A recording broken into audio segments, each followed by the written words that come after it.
আপনারা আহ্বান করেছেন, আমরা কাপড়ের টুপি পরে এসেছি। আল্লামা জুনায়েদ বাবুনগরী বলতেন, প্রয়োজনে লোহার টুপি পরে আমরা হাজির হব ইনশাআল্লাহ। হেফাজত যতদিন বাংলাদেশে আছে, এদেশের স্বাধীনতা, সার্বভৌমত্ব এবং ইসলামের নিরাপত্তা বিধানের জন্য জীবন কুরবান করার জন্য প্রস্তুত হয়ে আছে। বাংলাদেশের সাতিমা রাসূল ইস্যুতে যতজন আশিক রাসূলকে কারাগারে বন্দী করে রেখেছেন, অতি শীঘ্রই তাদেরকে মুক্তিদান করতে হবে।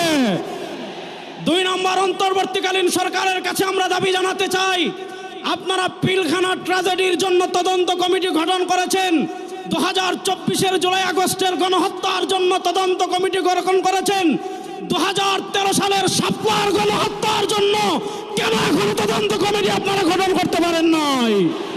3 নম্বর, শেষ কথা বলে আমি শেষ করছি, আমরা এই তদন্ত কমিটি বাতিলকে আমরা এই কমিটি মানি না ইনশাআল্লাহ। পরিষ্কার ভাষায় বলে, একজন মুসলমান বাংলাদেশে জীবিত থাকতে এই নারী নীতি আমরা বাস্তবায়ন হতে দেব না, দেব না, দেব না ইনশাআল্লাহ। নারী সংস্কার নামক যে প্রতিবেদন দেওয়া হয়েছে মুসলিম অধ্যুষিত দেশে, তা যদি বাস্তবায়ন করা হয়, হেফাজত সহ 13 কোটি তাওহীদি জনতা কখনো মানবে না, মানবে না।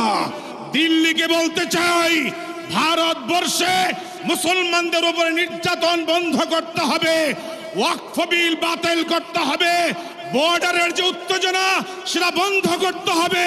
যদি না হয়, হেফাজতে ইসলাম বাংলাদেশ বাংলার তাওহীদি জনতা 18 কোটি জনগণ নিয়ে ভারত অভিমুখে লং মার্চ করতে বাধ্য হবে।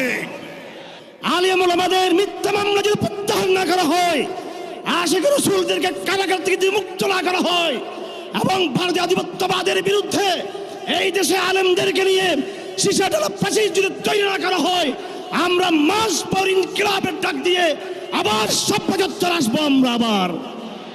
সত্যি শেখুল হাদিস শাহ হুজুর তখন বলেছিলেন, তসলিমার মতো চুন্নিকে তাড়াবার জন্য আমাদেরকে রাইফেল তাক করতে হবে না, একটা আওয়াজ করো, ও নিজের বাড়িতেও থাকবে না, ভয় পাবে, না জানি এখানেই আক্রমণ হয়।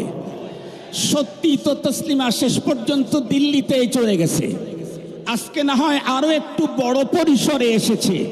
এজন্য হেফাজতে ইসলাম বড় পরিসরে আওয়াজ দেওয়ার জন্য সোহরাওয়ার্দী উদ্যানে এসেছে। আশা করছি আজকের আওয়াজে কমিশন দিল্লির অপরে যেতে বাধ্য